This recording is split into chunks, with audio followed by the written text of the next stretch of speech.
Okay, everybody, hi.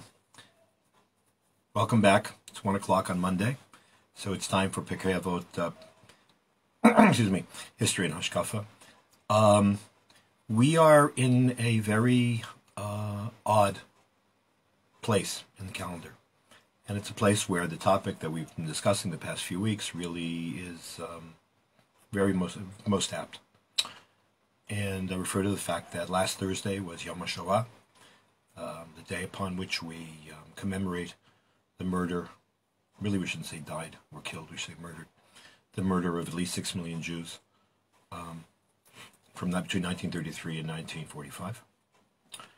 And Yom HaZikaron, the day of remembrance of the even more than soldiers, from the time that the first Jew fell in the defense of our homeland in the 19th century until today, over almost, I didn't check the number, it's 23,000 plus men and women, boys and girls. On top of that, we remember those who died in terror attacks.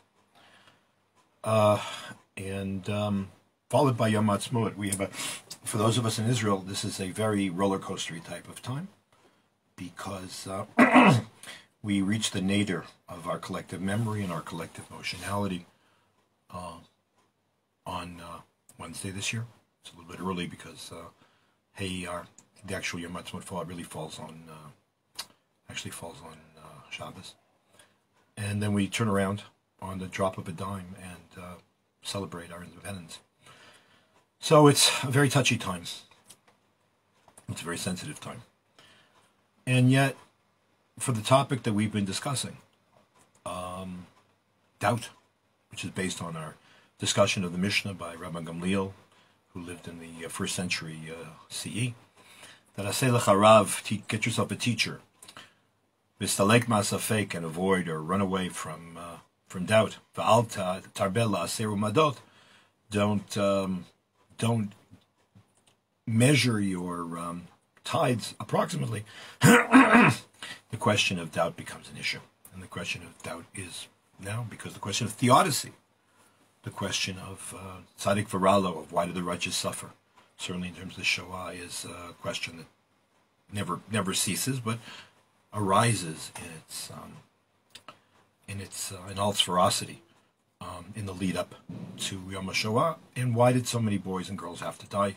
So many innocent people have to be murdered in terror attacks, just so that we could have a homeland, we have a state, we could have a place to be Jews in the full sense of the term, not just physically here, but also culturally, and to develop our Judaism in our homeland that was basically guaranteed us by God almost 4,000 years ago. So the doubt is there. Since this is the last time we're going to talk about this Mishnah, we'll go next week, hopefully, on to the next one. I do want to just deal with the last part of the Mishnah, and then we'll go back to the question of doubt, to questions of doubt that I raised last week. So it says, "Vistalek ma'asafek ba'al tarbeh excuse me, al tarbeh le'aser umadot." Don't tithe by estimation. What does that mean? Basically, those of us who live here and keep kosher know that the Torah requires that a certain amount of the agricultural produce, and actually the husbandry, the animals that were raised here in the time of the temple, were to be given to the temple to support the Kohanim, who were the priests, who were not only in charge of the running the temple, but also, more importantly, they had the educational system in their hands. They were the teachers. And basically, one of the central elements, one of the central gifts that one gives to the priests, and then they could do some to the Levites, and who also were involved in education. And they weren't allowed to have large territories, and some of it's given to the poor, and there's a whole system of separating these gifts, which are still given, but much more limitedly, because the certain of technical reasons, because of questions of ritual purity and so on. But I don't want to go into that right this minute. But they're tithes. Part of it is 10% of whatever you're doing. or various 10%, portions of 10% of what you grow. And the Mishnah is saying, when you do that, only you have to be precise. Don't let your generosity override you. There are other places to give charity, other places to give tzedakah, which you give as much as you want, or certainly more than just limited amounts. But when it comes to tithes, you have to be exact. Don't estimate it. Use a graduated measuring cup, whatever the case may be, in order to make sure that everything is precise. The point there, the simple meaning of the verse would be that avoid doubts, be as precise as possible, which is a good thing to know. In halakha, it's very funny, or it's very interesting, that you have situations in which there are no limits. You give as much stuck as you want. You're not allowed to drive yourself into penury, but the precision is not the issue.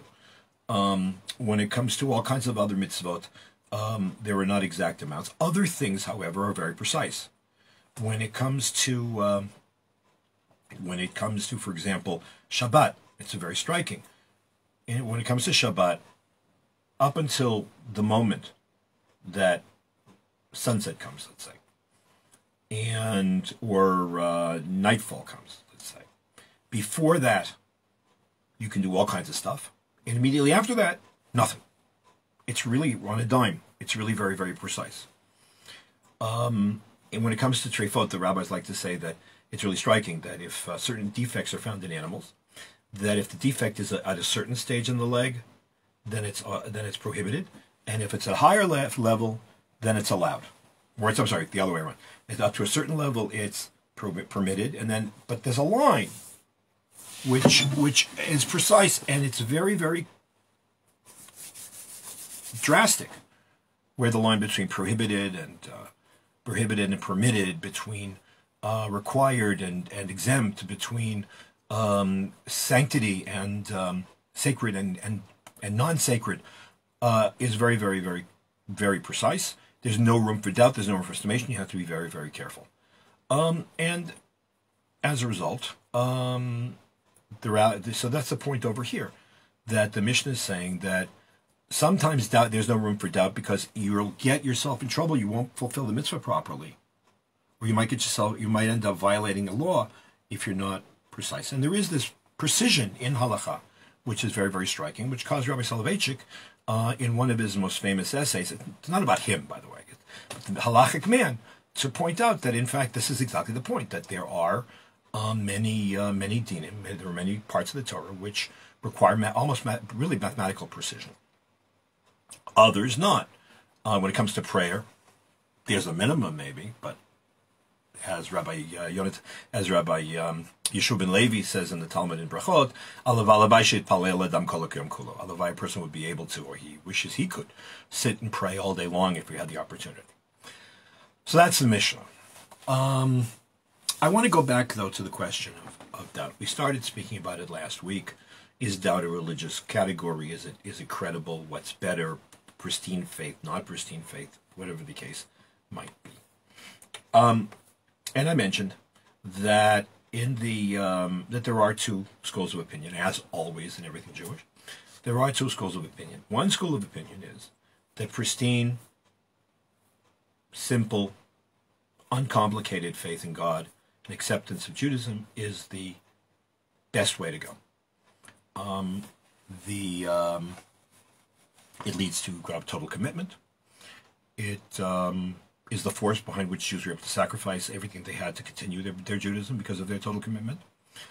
And if that's the case, that if there are people who really believe, then don't make them crazy. Just let them be, because that's really the best way to be. There was another school, the Spanish school, that actually starts in Babylonia, that maintains no, because pristine faith is a wonderful thing, but it also has no antibodies. It has no muscles. It has no ability to be able to defend itself. And if it's exposed to question, if it's exposed to doubt, the doubt will go right through that faith and that commitment like a buzzsaw, because you don't have the ability to really respond. The in that essay that I put up on my website and on the Tel Aviv International Synagogue daily shiur thing by Rabbi Nachum Lamb, Norman Lamb Zichron Livracha, Faith and Doubt. He says something about our circumstances, which I think make pristine faith less attainable. And I'm going to read you just a couple of lines because I think what he said is very germane. Interestingly, in the beginning he actually notes, he says, the problem itself is based on two assumptions, propositions. The first page. First is an assessment of the reality of our times. This is not a religious age, nor is it an age of willful heresy. It is an age of confusion. But the confusion is not that of ignoramuses or of men who change into trivialities. It is a generation which has suffered unprecedented agony as well as a massive intellectual displacement. Now, he's writing this in the 60s. He actually re-endorsed it, went over again and published it in the 80s. The difference is this is an age of willful heresy. Because the outside world, as I mentioned this last week, imposes itself, invades our space, whether we know it or not, or whether we're aware of it or not, and therefore it's all the more reason to, and does not like it. It really, the outside world really does not like blind faith, and it works against it. And then he goes on the next page. People, he says.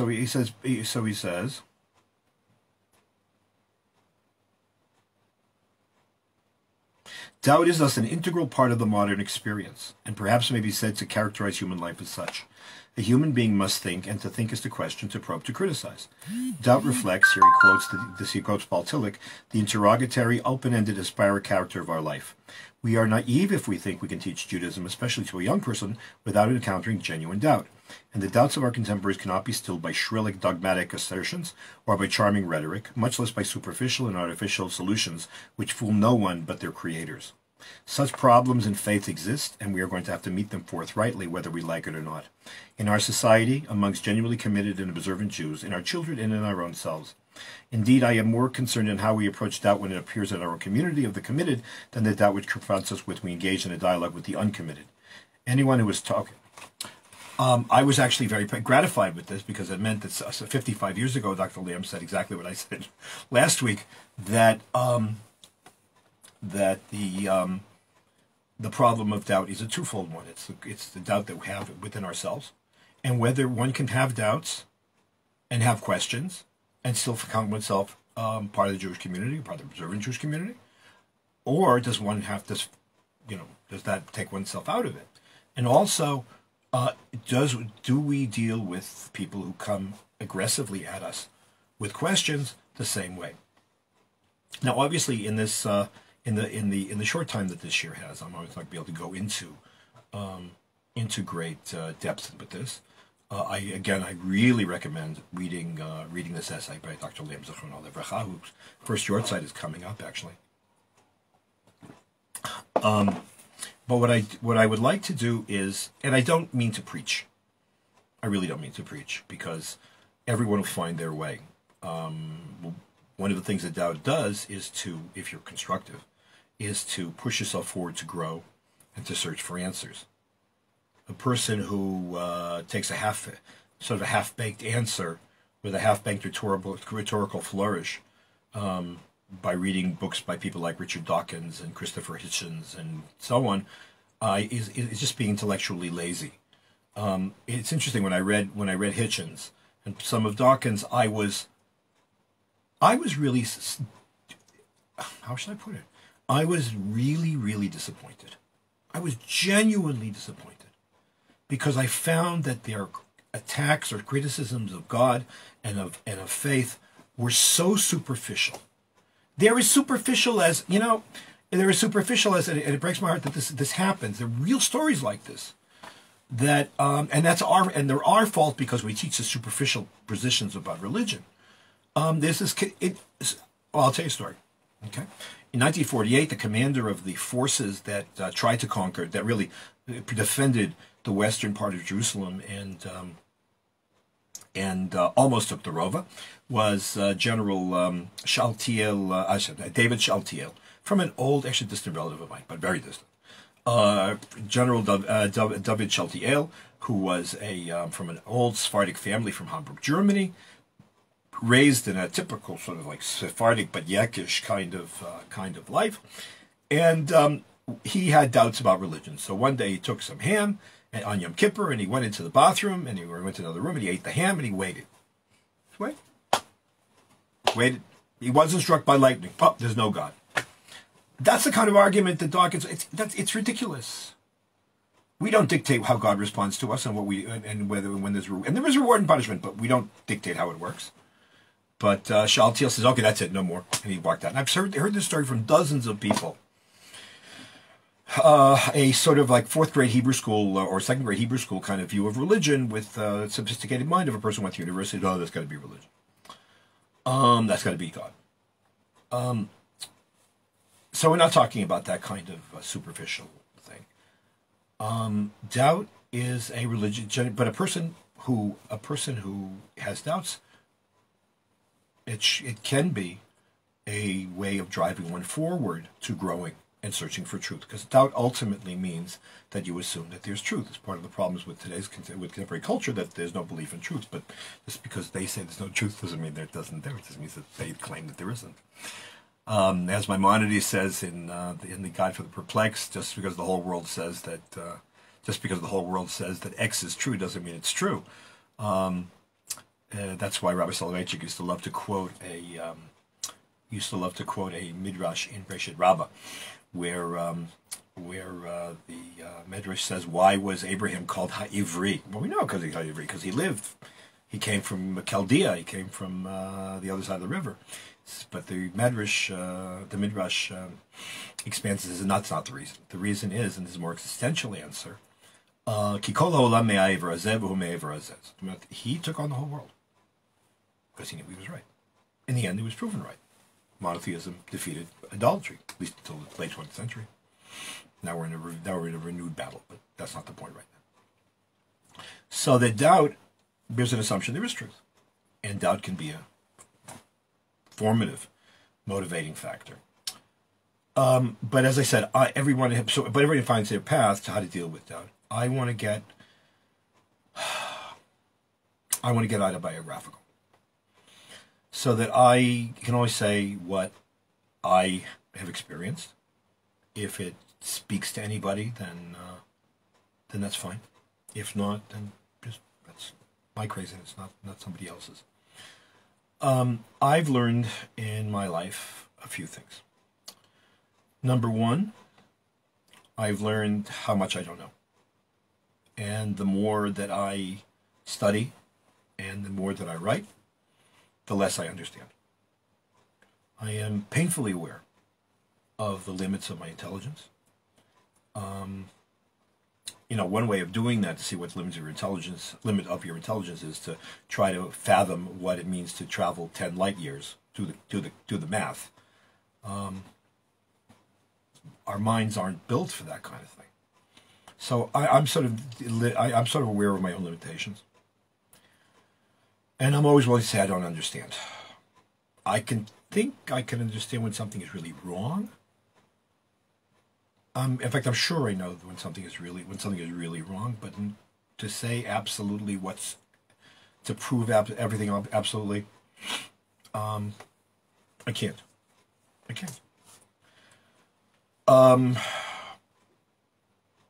That being the case, I can tell you cases of theodicy. My first instance of theodicy, for example, was when my father died. My father passed away it'll be 51 years ago. I was 15 years old, and I had two younger brothers. And he was a very good person. He was a wonderful man. And he had a heart attack and died. And it was a wound, or is a wound, that I've carried my whole life. It's probably been one of the most formative things I've ever had in my life. But I never question God, why did you do this? Or get mad at God, because I don't know. I never presumed to, I just sit there with a blank face and pain. But somehow my awareness of my limitations meant that I never really asked why. And having had all kinds of losses through that, or contemplating larger losses, like the Shoah, any answer that's ever been given has been never gotten close to the magnitude of the question. So, as Reb Chaim Brisker used to say, better a good question than a half-baked answer. But doesn't mean I don't struggle with it. It doesn't mean that I mean, I've never thought to reject God because my father died. But I never thought to doubt, like, what's this all about? But one of the things that I discovered was, and this is something actually later I was actually very happy to see in Dr. Lehman's book as well, that the best thing to do, at least for me, was to work it out and struggle from within. That there is no contradiction between faith and doubt. You can have faith in God. You can have faith in the eternity of Jewish people. You can have faith in your fellow Jew, and still doubt specific Jews. Wonder why God did something. Your questions are not illegitimate. Half-baked answers are not a good idea, but questions are not illegitimate. And you struggle, and over time, sometimes you get insights as to, wow, maybe that's something I got out of it. Or maybe that's something that happened as a result. It was good. Did it have to be that way? I have no idea. I have no idea. It's like chaos theory. You can't figure out the cause between the fluttering of the butterfly's wings and the tsunami at the end of the world. But working from within, I'm able to. It's funny, my ability to have faith and confidence that there is an answer helps me with the doubt. Not in denying it, not in delegitimizing the question, but in being grown up enough to know that you have to struggle and you have to grow and you have to learn and you have to think.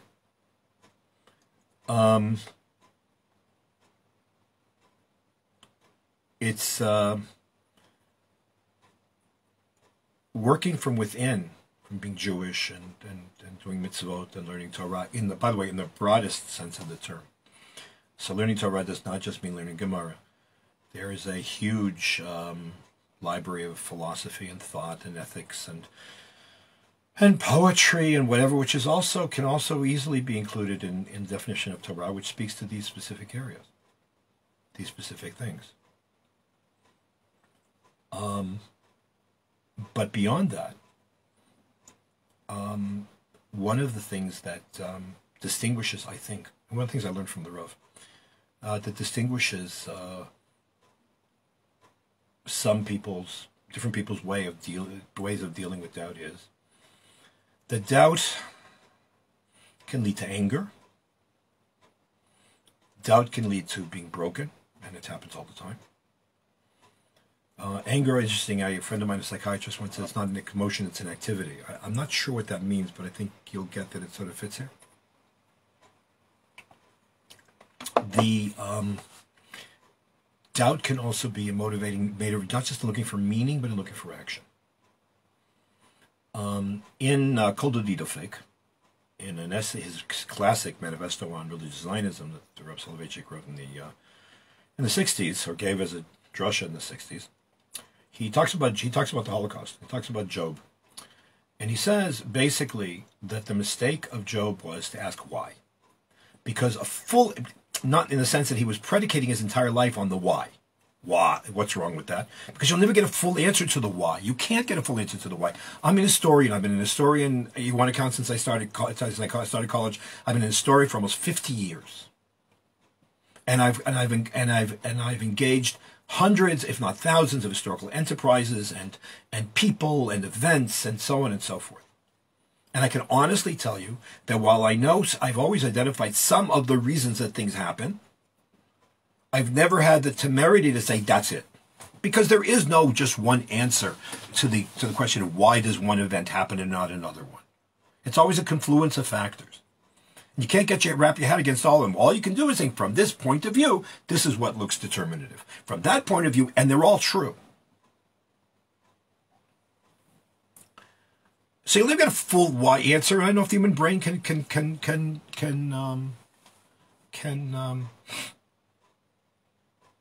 comprehend a full answer. I mean, hell, we can't keep all of our passwords in our heads. Somebody just gave me my son just gave me a new program to organize passwords because it makes you crazy.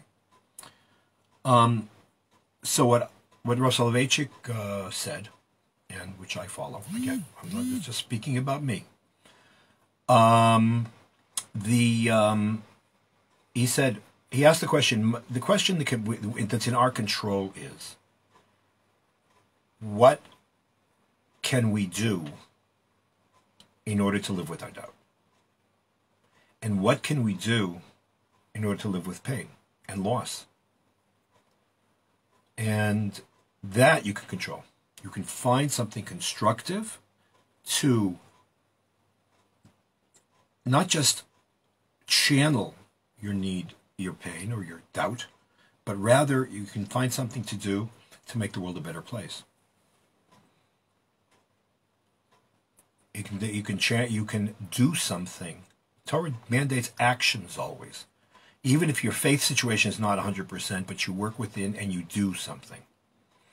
Whether it's a case of the Shoah, you volunteer with Holocaust survivors, or you work for memorials, or you you know what? One of the great things about Israel is we are I read someplace that we have the highest percentage of volunteer organizations in the world.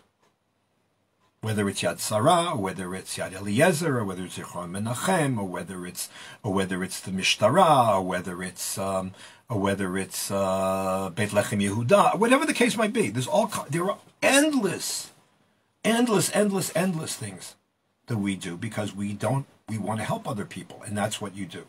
You help other people. You volunteer to do more, and you channel it by doing it somehow. By doing actually. Take some of the edge off of the doubt because you feel intuitively that you're working through the questions that you have. We're getting to the end. I would also add that I don't know if this is going to help. But I know with me it helped. As I said, this is all very personal for me. When I was a little kid, I mean, I had my faith was pretty pristine, and then I got exposed to biblical criticism, and I got exposed. My father died, and all kinds of stuff happened, and you get shaken up. You get shaken up,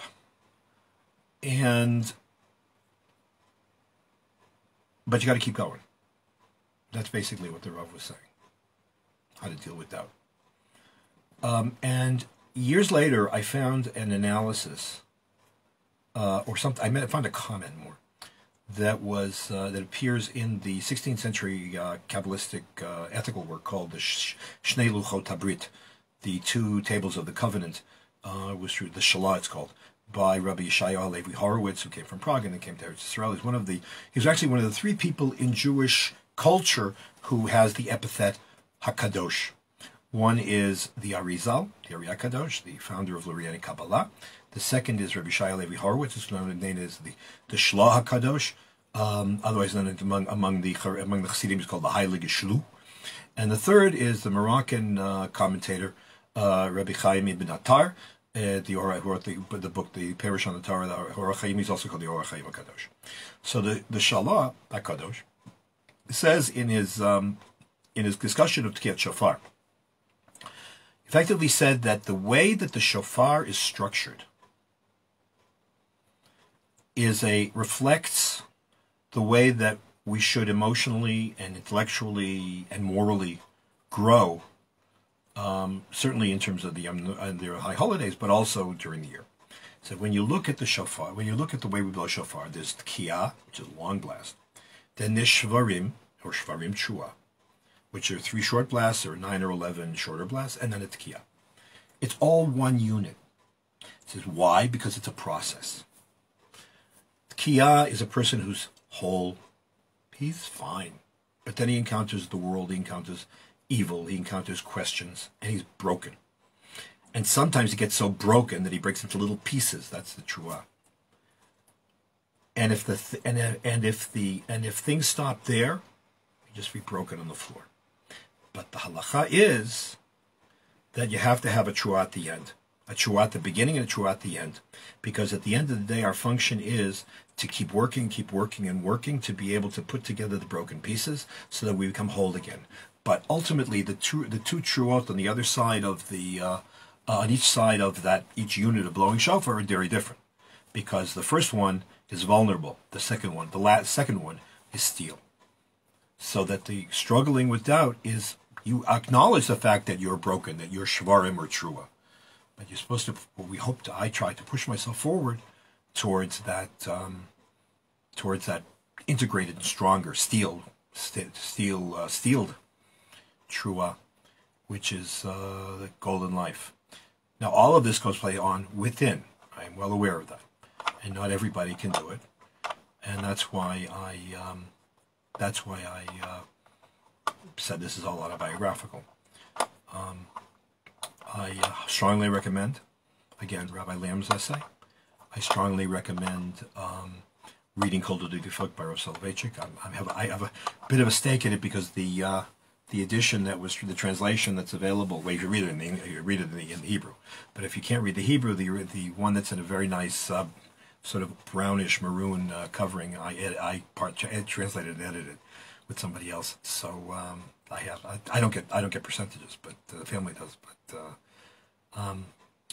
and to consider your way in a very, very very difficult question. So it's talek ma'asafek. In halacha, yeah, you can get away with it. You can ask the rabbi, and he'll give you the answer, and you'll be set. When it comes to emotional doubt, when it comes to doubt and belief, there's no, especially today, there's no avoiding it. Selech harav, find a teacher to help you, but the only way to do it is face it straight on with a combination of faith, which will hold you up while you deal with your doubts. No need to make hurried decisions. No need to give half-baked answers, because at the end of the day, good things happen at the end of the day also. I'm not saying that one is for the other, Halila, because Ben Gurion would never have said such a thing, even. But I never get past the fact. I'm always stunned that 3 years after Auschwitz, there was a sovereign Jewish state that was able to defend itself. And thank God it's lasted for 73 years and should last for many centuries to come. So, Chag Yom HaZikaron Mashmuti, Chag Atzmaut Sameach Medinat Yisrael, Chag Post-Corona Medinat Yisrael, and to Kula and to everybody. And we will see you back here next week with a new Mishnah. And as usual, please feel free to share this. You can send. I'm going to put this up on the TAIS website, Facebook page, Facebook page, through Twitter and whatever. If you need to be in touch with me, you know how. And we'll see you. Bye.